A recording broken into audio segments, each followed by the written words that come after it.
Kalau seandainya tanda-tanda yang diberikan Tuhan kemarin dengan hujan awal sekitar 1 minggu, bahkan lebih, ada yang 10 hari, tanah hujan terus tiap hari, dan waktu itu kita nanam, ya kita akan mengalami suatu hal yang namanya salah.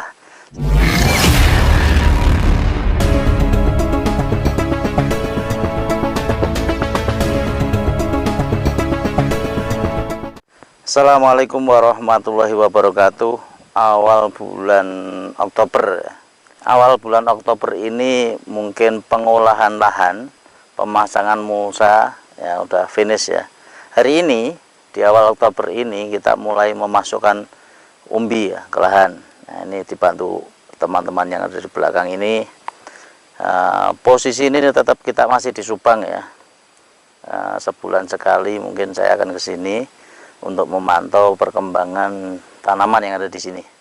Nah, kenapa kita menanam itu di awal Oktober, padahal dulu-dulunya itu hujan sudah mulai lebat ya. Kemarin-kemarin bahkan ada bagian tempat-tempat tertentu yang sempat mengalami banjir.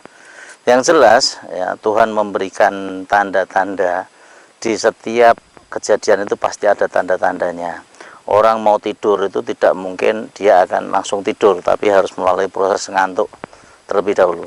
Demikian juga yang namanya proses hujan ini, tidak akan serta-merta tiba-tiba datang hujan terus, musim hujan itu tidak. Ya, tapi akan memberikan waktu kepada hujan dulu, mungkin 1 minggu dikasih hujan terus, tiba-tiba tidak ada hujan sampai beberapa hari lagi.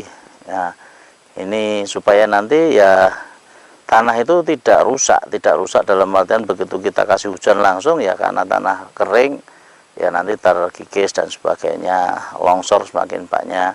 Nah, pemberian tanda-tanda itu sebaiknya kita yang membaca itu mencermati ya, mencermati terhadap estimasi musim tanam yang harus kita laksanakan setiap tahunnya. Kalau tahun yang lalu itu sebenarnya di awal-awal bulan 11 atau akhir bulan 10 itu musim tanam, biasanya untuk tahun-tahun itu selalu bergeser sekitar 10 hari sampai 15 hari mundur. Nah, harusnya penanaman itu nanti masih sekitar pertengahan bulan-bulan 11 ini harusnya seperti itu. Kenapa harus kita tanam seperti itu? Ya, kalau seandainya tanda-tanda yang diberikan Tuhan kemarin dengan hujan awal sekitar 1 minggu, bahkan lebih, ada yang 10 hari, tanah hujan terus tiap hari, dan waktu itu kita nanam, ya kita akan mengalami suatu hal yang namanya salah. Salahnya kenapa? Ya, begitu tanaman itu sudah memunculkan daun, ya, daun itu akan terjadi proses fotosintesis, yakni sinar matahari untuk memproses masakan. Nah, kalau daun itu sudah tumbuh, dan kebetulan saat ini sudah hampir 1 minggu lebih nggak ada hujan, hampir 10 hari lagi ya. Nah, ini pada waktu itu akan mengalami proses yang namanya dehidrasi. Ya, tanaman pun juga kekurangan air, kecuali kalau memang dari lahan-lahan yang sudah kita siapkan itu memang sudah disiapkan pengairannya, kalau tidak ada hujan ya kita tinggal aliri. Tapi kalau feelingnya petani itu tentunya akan lebih sabar menunggu estimasi hujan itu benar-benar sudah musimnya ya, sehingga begitu kita menanam, nah kita itu tumbuh dan itu pun ada air hujan masuk sehingga bisa berkesinambungan. Nah, ini. Nah, untuk awal ini masih kemarau, mungkin tanahnya agak keras.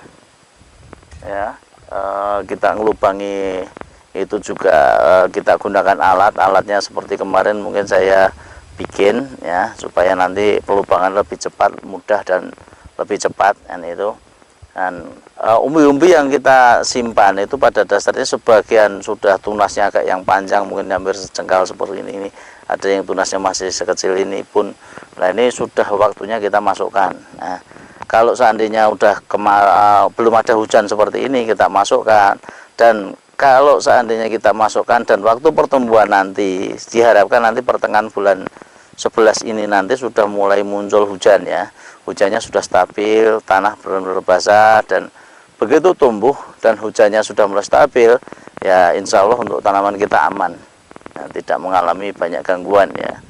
Karena kemarin-kemarin ada beberapa rekan yang telepon tanaman yang sudah mulai ditanam itu sudah daunnya sudah besar-besar, dan kemarau di sini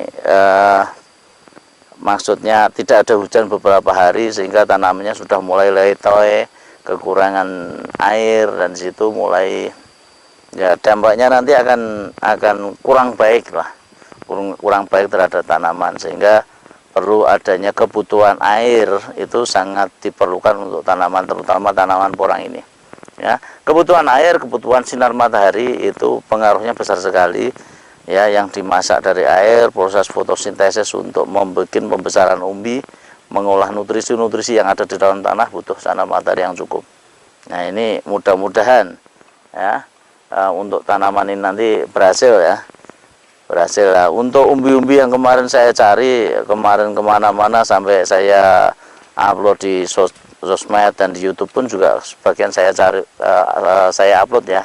Itu ialah kebutuhan umbi-umbi bibit yang kita tanam di sini. Untuk lahan yang di sini cukup lumayan luas sekali ya, di atas 100 hektar lah kan itu. Nah, entah kita nanam dari umbi-umbi yang besar ya, yang ada setengah kilo ke atas. Kemarin ya kita cari sampai ada yang 1 kilo, 1,5 kilo kita tanam, yang terutama bibit satu musim yang dari kata ya. Kenapa kita menanam dari kata yang bibit satu musim? Karena pada musim kedua itu diharapkan tidak muncul spora pertama. Yang kedua, kalau seandainya bibit itu sudah satu musim atau 2 musim kok besarnya seperti itu ya, itu sebenarnya bibit-bibit yang kurang layak ditanam, karena memang sudah bibit-bibit sudah tidak bisa membesar ya. Untuk umbi ya, untuk teman-teman semua sebaiknya menanam itu dari bibit-bibit umbi yang satu musim ya. Jangan dibiasakan untuk menanam umbi bibit yang 2 musim, karena resikonya juga kalau tidak tumbuh spora, yang kedua pertumbuhannya lambat ya. Ini yang mungkin bisa kita bagikan. Terus untuk kemarin sebelumnya saya ngupload masalah glukomanan. Nah ini banyak pro kontra, dan untuk saat ini glukomanannya kita baru ajukan lab ya ke UGM, karena ada teman kemarin yang ada di sana. Nanti kita nitip produk glukomanan yang kita bikin kemarin, kita pisahkan. Ya, untuk hasilnya nanti kita masih menunggu. Mudah-mudahan dengan hasilnya nanti bisa memuaskan. Dan ini untuk teman-teman yang di luar tidak usah bingung lagi untuk mengolah glukomanan bagaimana, memisahkan glukomanan bagaimana. Kalau seandainya yang di lab nanti kok hasilnya masih oksalatnya masih tinggi, ya perlu kita murnikan sedikit lagi. Yang jelas apabila kemarin sudah masuk dan glukomananya sudah 60-70%, berarti sudah sama dengan hasil pabrikan ya. Kita bisa memisahkan sendiri di rumah, dan apabila glukomanan itu sudah kita pisahkan ya, otomatis kita tinggal membuat produk-produk turunan.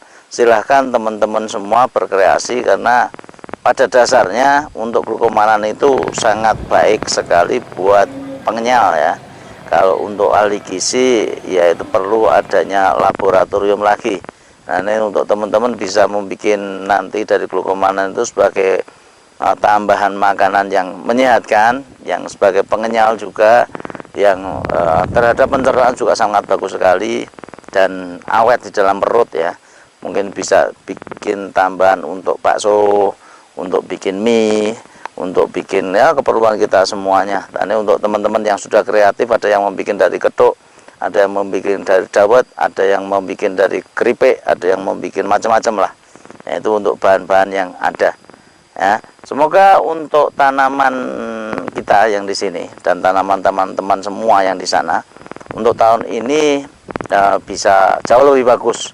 Yang kita harapkan bukan hasil tanamannya saja, tapi untuk harga.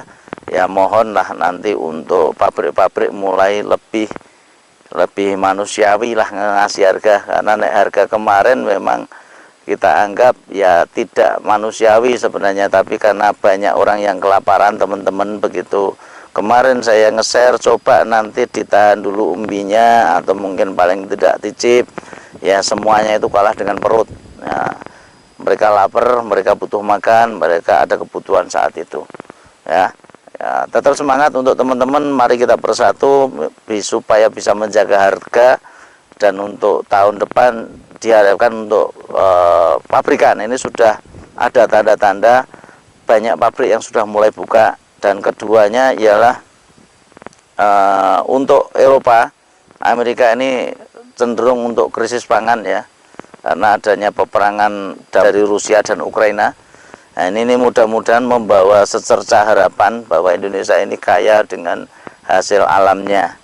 Ya, kemarin mungkin dari penelitian saya juga sudah sounding kepada Dinas Pertanian Provinsi ya, dan itu mendapat apresiasi yang cukup bagus. Ya, nanti tinggal kita tindak lanjuti. Mudah-mudahan di nextnya nanti kita sudah bisa membuat produk-produk turunan yang nilai gizinya memang akan lebih baik. Ya, mudah-mudahan sukses. Mohon doanya saja untuk teman-teman. Mungkin dari saya cukup itu. Apabila ada salah kata yang terucap, mohon maaf yang sebesar-besarnya. Billahi taufiq wal hidayah. Wassalamualaikum warahmatullahi wabarakatuh.